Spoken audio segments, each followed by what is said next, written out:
বাবা কিছুদিন আগে একটা সিয়াসিত্তার কিতাবের একটা হাদিস পাইলাম, ইমানদার যে কাবা শরীফ থেকে দামি হাদিস শরীফে আমার নবীজি বললেন ইমানদার হয়ে যাও, কাবার চাইতো ইমানদারের দাম বেশি বাবারে। এই কাবা শরীফ কে বানাইছে?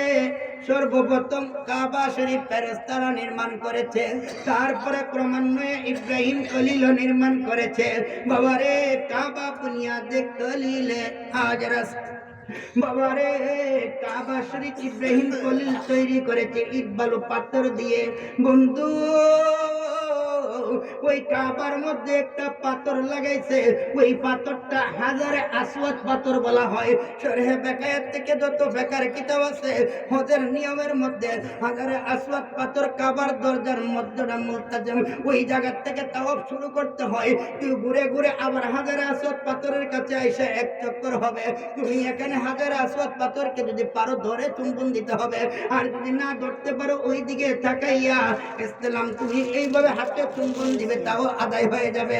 বন্ধু এই পাথরে চুম্বন দিলে গুনাহগুলা শোষণ করে রেখে দেয়। এই পাথরটা ছিল একটা ফেরেশতা। এই পাথরটা কি? ফেরেশতা। এই জীবনে আর শুনছেন ফেরেশতা পাথর হয়ে ভরে রয়েছে বাবা। ওই ফেরেশতাটা প্রথম সাদা ছিল। কি ছিল? হাজারে আবিয়াত ছিল। এই ফেরেশতাটা গন্ধম গাছ বুঝেননি? বেহেশতের মধ্যে একটা গন্ধম গাছ আল্লাহ পাক তৈরি করেছে। আদম নবী হাওয়া আলাইহিস সালাম দুইজনকে যখন আদম নবী থেকে হাওয়া আলাইহিস সালামকে যখন আল্লাহ তৈরি করলো, হাওয়াকে তৈরি করে তাদের বিবাহ সাথে আবদ্ধ হয় নাই। আদম নবী দেখে একটু রিম রিম রিম রিম মনে মনে কিছু হয় না? মনের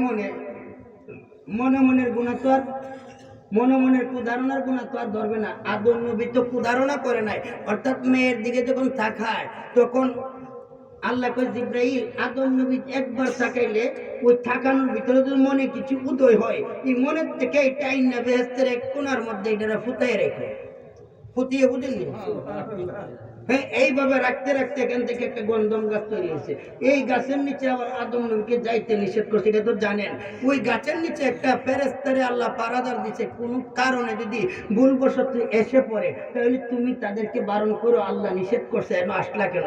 যাই হোক, যে কোনো একটা ক্রমান্বয়ে শয়তান তো বাজিবুজি করে, এটা অনেক বড় ঘটনা, এইদিকে যাচ্ছি না। বাজিবুজি করে যেভাবে গন্ধম তো খাওয়াইছে, আগে কেডা গেছে? হাওয়া আলাইহিস সালাম। কইছে একদিন বেহেশতের দরজার মধ্যে গন্ধম গাছ এইদিকে দরজার মধ্যে সাপকে দিছে পারাদার। সাপ কিন্তু তার দুইটা পা ছিল, হাঁটতে পারত। আর দরজার গেটের উপরে ময়ূরকে দিছে পারাদার, উপর দিকেও যেন শয়তান না যেতে পারে, আর ভিতর দিকে দরজার দিকেও যাতে না যেতে পারে, সাপ পারাদার। তো শয়তান একদিন যাইয়া বলতেছে, কাঁদতেছে, আই মাও করে কাঁদতেছে। কি হয়েছে? হ্যাঁ, ময়ূর বলতেছে কি হয়েছে তোমার? আমি একটু ভিতরে যাইতাম, আমি তো বেহেশতে ছিলাম, আল্লাহ আমাকে একটা অপরাধের কারণে জমিনে পাঠিয়েছে। জমিনে যে অপরাধ, যে অবস্থা, যে আচার অবিচার, যে কষ্ট, আমি আদম নবীকে বলে আসি আমার মতন এমন অপরাধী তুমি আর করো না, জমিনে কিন্তু বিরাট কষ্ট, আমি একটু বলে দিয়ে আসি। ময়ূর বললে ছাপ দাও, আল্লাহ নিষেধ করছে, তোমার বলার দরকার নাই, তুমি ভিতরে যাইতে পারবো না। তখন সাপ কয় তুমি বলো কেন কাঁদতেছে? আমি একটু ভিতরে যেতাম, আদম নবীর একটু সতর্ক করে যেতাম। সতর্ক করা লাগবে না। তো সাপকে একটা পরামর্শ দিছে, আমি তোমাকে একটা ইসমে আদম শিক্ষা দেবো, এই ইসমে আদমটা শিখলে তোমার জীবনে আর বুড়া হইতাম না, বুড়া হবা না। তাই নাকি? কহ তাহলে আমি কি করতে পারি? আল্লাহ তো তোমারে বলছে আমার দরজা করলে ঢুকানো নিষেধ করছে, তোমার তো ঢুকানো নিষেধ না, তুমি ঢুকা নিষেধ কর না। এক পারাদার তো আরেক পারাদারের কাছে যাইতেই পারে। তাহলে কি করতাম? তুমি একটু হা করো, আমি তোমার ভিতরে ঢুকিয়া মিশা যাবো, তখন তুমি যাইবা ভিতরে, সেটা যাইব। এই সহযোগিতা তুমি করলে তোমার ইসমে আদম শিখাই দেবো। কেমন বাজি বুঝি দিছে দেখছেন? হা করছে গিয়া মিশে গেছে। তখন সাপ ভিতরে গিয়া গন্ধম গাছের নিচে যে ফেরেশতার কাছে গিয়া কাঁদতেছে। সাপ যদি এক পারাদার কান্দে জিজ্ঞাসা করতো না, আমরা রেসবি আর এক রেসবি কান্না জিজ্ঞেস করেন ভাই উপরে বল কান্দেন কেন? সাপ কাঁদতেছে। তখন ফেরেশতা বলে তুমি কান্দো কেন? হাওয়া আলাইহিস সালাম দৌড়ে গেছে গিয়া বলতেছে সাপ তুমি কান্দো কেন? ও কান্দতেছি এত সুন্দর ফল, গন্ধম গাছের ডালগুলা রূপার মতো আর ফলগুলা স্বর্ণের মতো, রূপার মতো চপ চপ চপ চপ করে কেমন সুন্দর, এত সুন্দর ফল খাইতে তোমরা নিষেধ করছে।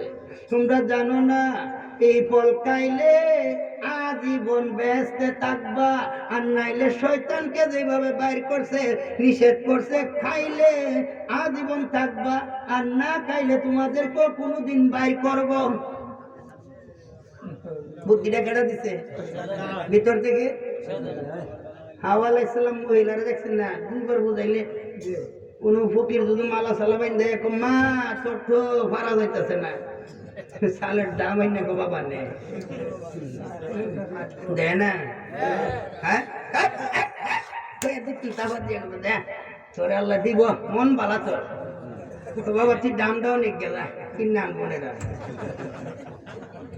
আবার মা বোনেরা যদি শুনে দেখো আমরা কি করতেছে, আরে সবাই তো আর খারাপ না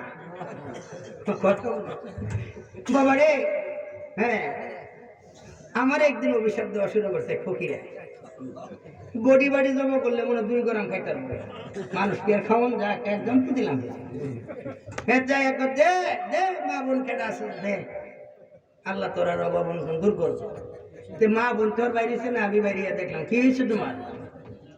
আমার দিকটা কেটেছে না, আমার আম্মা অসুস্থ হার্টের রোগী, কিন্তু হার্টের রোগী তো গ্রাম অভাব নাই, তুমি ভিক্ষা করে গেল চিকিৎসা করার লাগে, আরো যে গ্রামের রোগী আছে আর চিকিৎসা কেমন বাট পারি করবার জায়গা পাইছো না, ওনার বদ্ধ দোয়া দেয় না, আল্লাহ আল্লাহ দেখবো তা আল্লাহ আমারে দেখবো, তোরে দেখে না, তোরে দেখে না। আচ্ছা দেখ ওই যে এটাও কথা না, ভিক্ষা দেওয়া নিষেধ, ভিক্ষা কারে দিতে হবে কারে না দিতে হবে এইগুলো আরেকদিন আলোচনা করব। আমরা তো ইমানের আলোচনায় ঢুকি, আমল তো আর আমরা করতে যাইতে পারি না, কারণ আপনারাও সময় থাকে না, আর আমরাও পদানুপতি করে এনে বসাই দেয়। এর আগে আরো 2-4 বক্তা থাকে, একদিনের নেশার উপরে বসেন না, বসাইলে কি লাগবে? আপনারা তো একদিন না খাইয়া নেশার পরে আমি বসলে কি আপনারা তো 9-10 টাকা গায়ে না, তো দুষ্ট আপনারাও আছে আমারও আছে বাবারে। 8-9 ঘন্টা যদি একদিন আলোচনা করুন তাহলে তো সব ফাইনাল বাবা। যখন হাওয়া আলাইহিস সালাম কথাটা তো এই জন্য তো আল্লাহ বারবার নিষেধ করছে, আমরা জানো নাই, তাহলে কি আমরা কি বাইর করে দিব নাকি? তা খোপো আমি খাইরা দিয়ে খাও। হাওয়া আলাইহিস সালাম আগে খাইছে, তো তুমি একা দেয় ব্যস্ত থাকবা, তোমার স্বামী দেবো। এখন আদম নবীর কেমনে খাওয়াই বুদ্ধি দিয়েছে, এটার পেশা ফাউটার করে এরপরে শরবত বানাইয়া আদম নবীর গিয়ে হাওয়া আলাইহিস সালাম করছে স্বামী গো একটু শরবত বানাই আনছি। তখন তিনি যখন খাইলেন, একটু খাইলেন এমনি মধুর থেকে গলার মধ্যে একটু চাপা দিছে, আর খাইতে পারেন নাই, এই জন্য আদম আলাইহিস সালামের একটা খেয়েছে, আর হাওয়া আলাইহিস সালাম তো খাইয়ে লেছে আসি কিছু ডাইরেক্ট। গোপন কথা বলা যাবে না, গোপন কথা পাশ হয়ে যাবে, এটা সংবিধানে যেটা সেটা বলছে বাবা। তখন ঘটনা তো এভাবে হইতো, তখন ঘটনা কইরা গেছে আল্লাহ সাপের বিচার করতে যায় আদম নবীকে সাপের কান্দে বসাইয়া ইহবিতু মিনহা, আপনি এখান থেকে অবতরণ করুন, হ্যাঁ আপনি এখান থেকে অবতরণ করুন।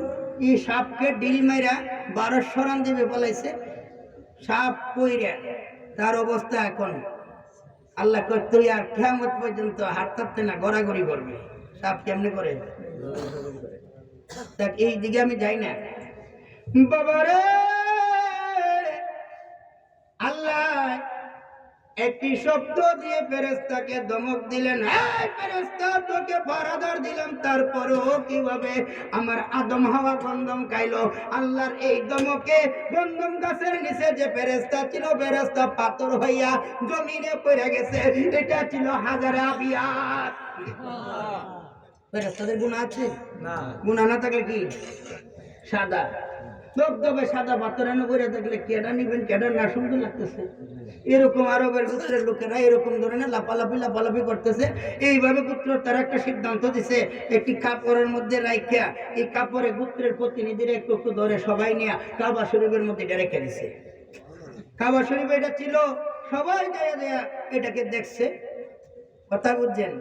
আমার নবীজি যেই দিন দুনিয়াতে আগমন করছে, তিনি যখন কাবা শরীফে যাইয়া ওই পাথরকে এইভাবে হাত মুবারক লাগিয়া কয়ে, যাও রে যাও পাথর, আমার উম্মত যত কিয়ামত পর্যন্ত যত উম্মত আমার হবে এই কাবা জিয়ারত করতে তোমার মধ্যে চুম্বন দিবে, তুমি আমার উম্মতের গুনাহগুলা চোষণ করে রেখে দিবা।